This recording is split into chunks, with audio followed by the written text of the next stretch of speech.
Do you remember your initial reaction or the reaction of people around you to this news of the Supreme Court of Canada decision? I think there was quite a bit of surprise to this decision, and frankly on both sides, though one of them might not want to admit it. Adam Radwanski is the Globe's climate change columnist, and he's talking about a Supreme Court decision that has now opened up a lot of questions about future regulations around greenhouse gas emissions. The main tension here is the federal government's role in applying environmental policy in an increasingly ambitious way as climate change becomes more and more of a priority for Ottawa. Today, we're going to wade into this court decision and talk about the challenges of tackling a big issue like climate change through legislation. I'm Menaka Raman-Wilms, and this is The Decibel from the Globe and Mail.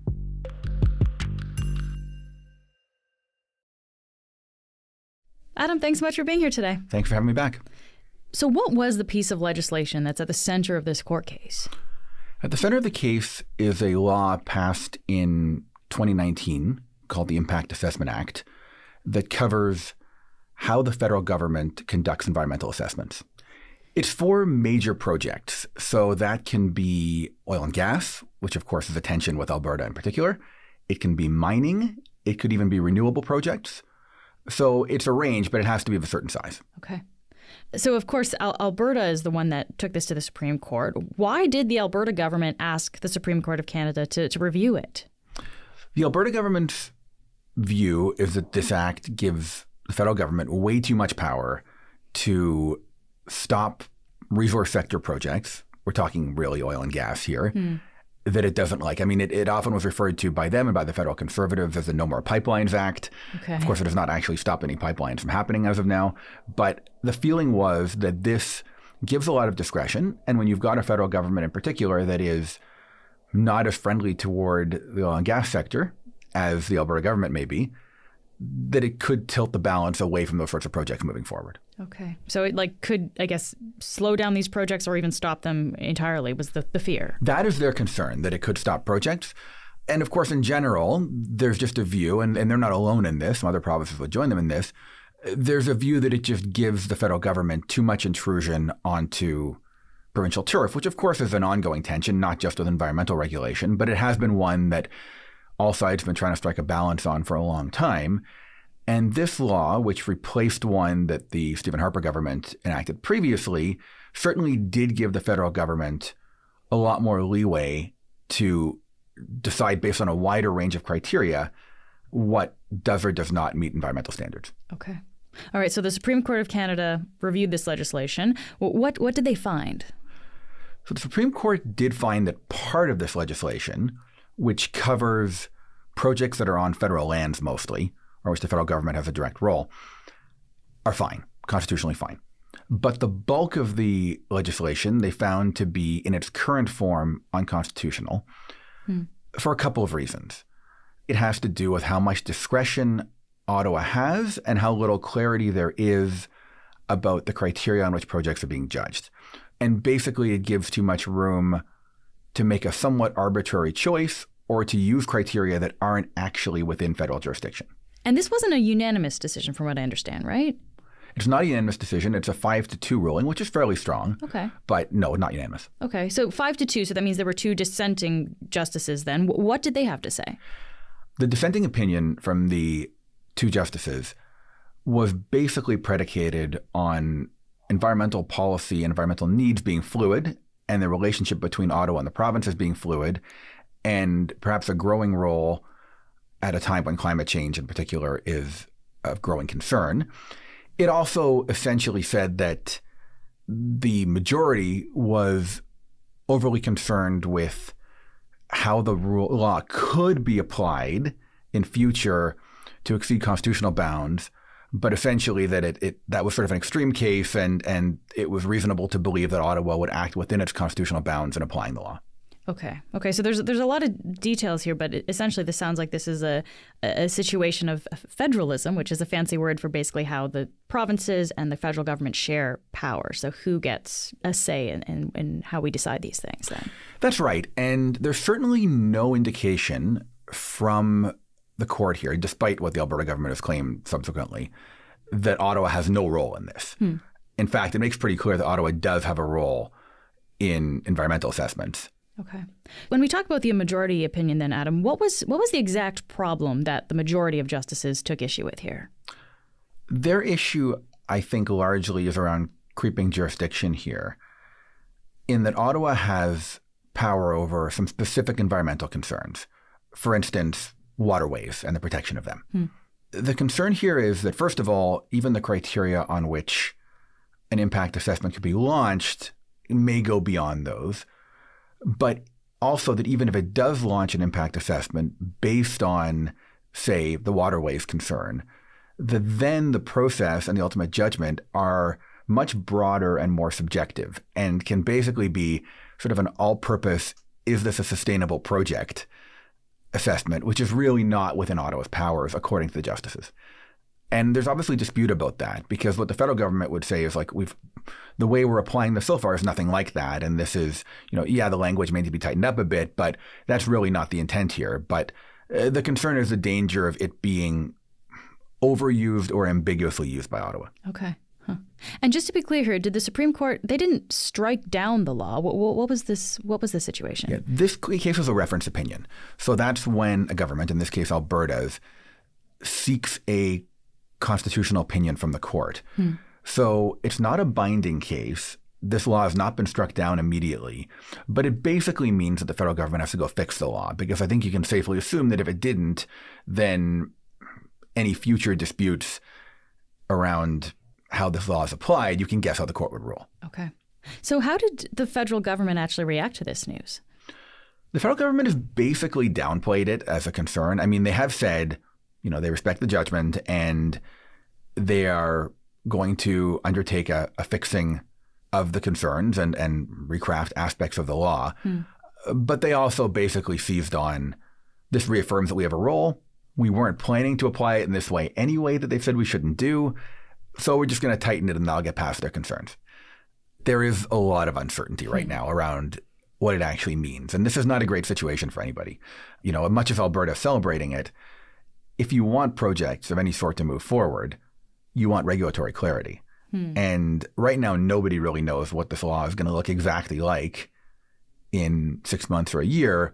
So everybody's in a little bit of limbo for now. So you would think on the surface of something like this, projects like mining or oil and gas might find that they have more freedom, but you're saying that's not actually the case. They're not really happy necessarily about this decision.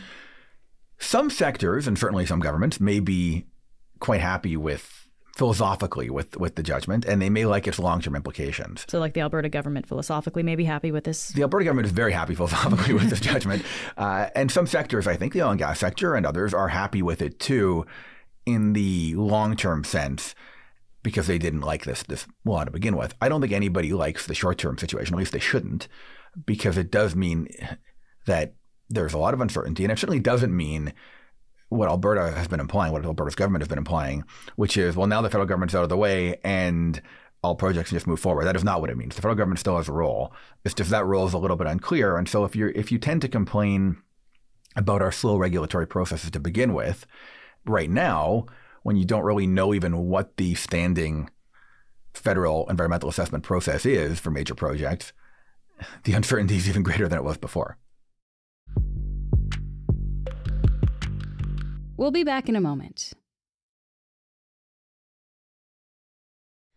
So, Adam, earlier you mentioned that this decision came as a surprise for a lot of people. Why was it a surprise? I think part of the reason this was a surprise for many people, if not all, was that it's not long ago, a couple of years ago, that the Supreme Court upheld the federal carbon pricing system. So this was when the Supreme Court upheld the federal carbon tax, and that like Alberta, Ontario, Saskatchewan all brought this case to the Supreme Court. And yeah, they ruled in favor of the federal government there. That's right. In retrospect, and this is something the court has been highlighting, they ruled in Ottawa's favor in a somewhat narrow way and made clear that it was about this particular strategy and this particular introduction of a focused policy, and that it wasn't giving the federal government unlimited scope to regulate greenhouse gas emissions in areas of provincial jurisdiction. Mm-hmm. So they do seem to be pulling back a little bit from the leeway they were perceived to be offering a couple of years ago. Yeah. So I wonder, I guess, taking those two decisions together, Adam, like how do we square this? Like, and the one about the carbon pricing, right? That cited that the federal government has the authority to legislate on these kind of big matters, right? Environmental matters of national concern. But then this one says, no, actually, the federal government shouldn't have this much scope here. So I guess how do we square that?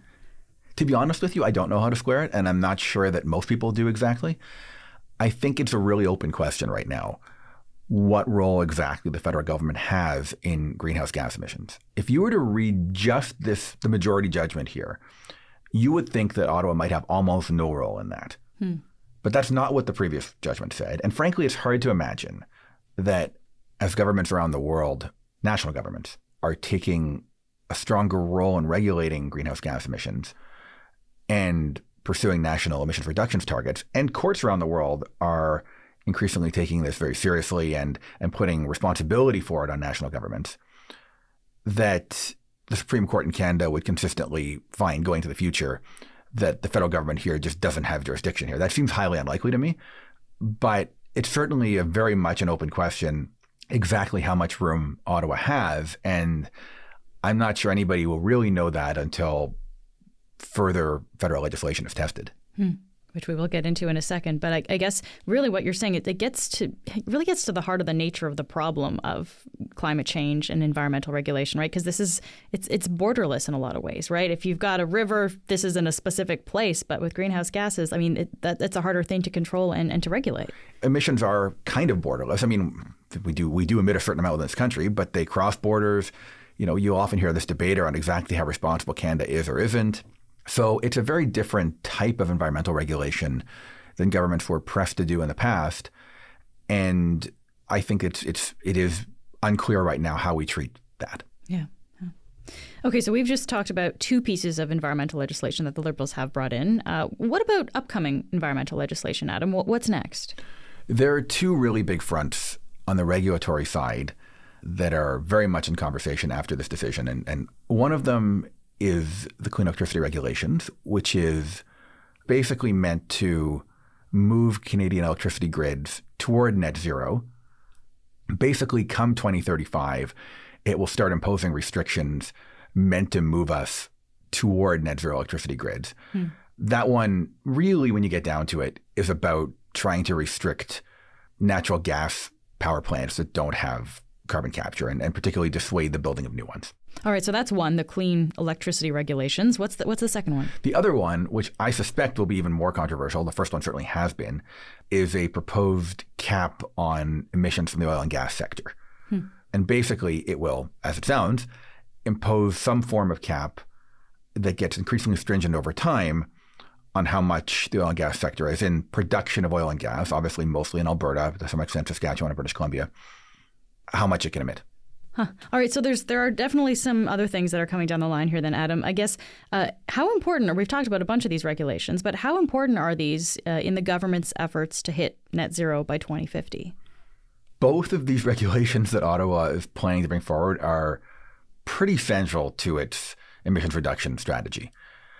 In the case of the electricity regulations, we don't actually have very high electricity emissions as a country.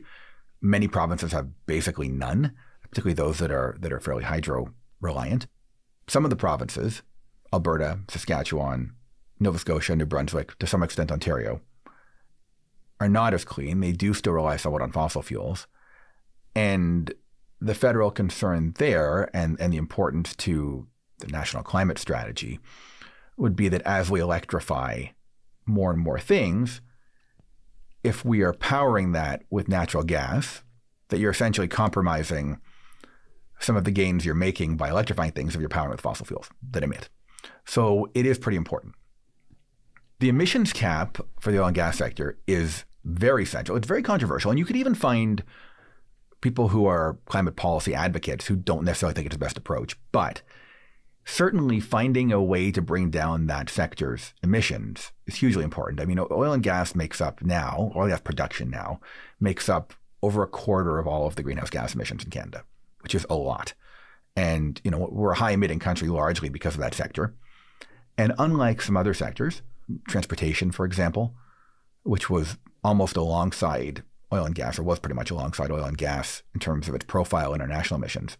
Unlike effect on transportation, oil and gas has not been going down in terms of emissions, and there's not much sign of it going down on its own. There's a lot of talk from oil and gas producers about producing in cleaner ways, and they have to some extent, but that's been compromised by increased production. Carbon capture, which is supposed to be largely their recipe for cleaning up how they produce, has yet to actually move forward in a significant way. So there is a view that somehow a government needs to become much more stringent in how they treat that industry. And if it doesn't, it is extremely difficult to imagine that we're going to reduce our national emissions by 40+% by 2030 or hit net zero by 2050. Yeah. So, I mean, just to bring it back to the decision that we started off talking about, I guess how might that recent decision affect how the government designs these upcoming regulations? So I guess so that they aren't ruled against by the Supreme Court in the future. Both the oil and gas emissions cap and the clean electricity regulations are likely to be advanced as part of the Canadian Environmental Protection Act, which is an existing law that is what it sounds like. It's a bunch of different environmental regulations. Weirdly, it's backed by Ottawa's control over the criminal code. These are actually under the criminal code. That law is under the criminal code. And that's how it's federal jurisdiction, which so far the Supreme Court has not taken issue with.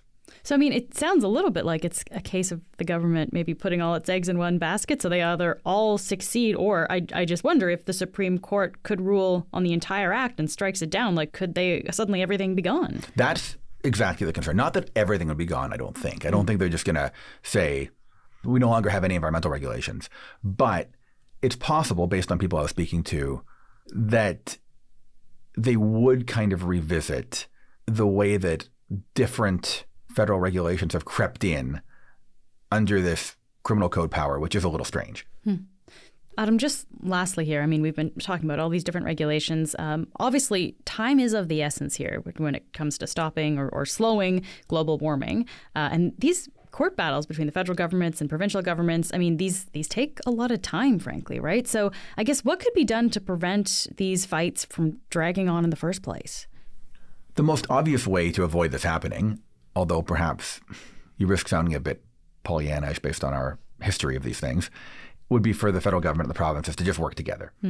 And yeah, there's always going to be tensions, but they work those out amongst themselves and you avoid ever having to go to court. I don't know if that's going to happen with the current federal and Alberta governments, but in theory, that would be the best way. In the immediate aftermath of this decision, you had people on one side, particularly the Alberta government and some commentators who are friendly to oil and gas and so on, saying, well, this obviously shows that future efforts like the oil and gas emissions cap and the clean electricity regulations will inevitably be overruled, struck down, whatever, by the courts. And then you had, to some extent, the federal government and certainly climate advocates saying, no, there's no danger of that. I don't think anybody can really speak with confidence here. It's also just not the case that the Supreme Court lays out a long-term strategy or gives a clear indication of how it's going to rule in future on somewhat different matters based on this, and they haven't planned that out. I think anybody who claims to know what a future ruling is going to look like hasn't really paid attention to how the last two have gone down. Adam, thank you so much for taking the time to speak with me today. Thank you, Menaka. That's it for today. I'm Menaka Raman-Wilms. Our producers are Madeline White, Cheryl Sutherland, and Rachel Levy-McLaughlin. David Crosby edits the show. Adrian Chung is our senior producer, and Angela Pacenza is our executive editor. Thanks so much for listening, and I'll talk to you tomorrow.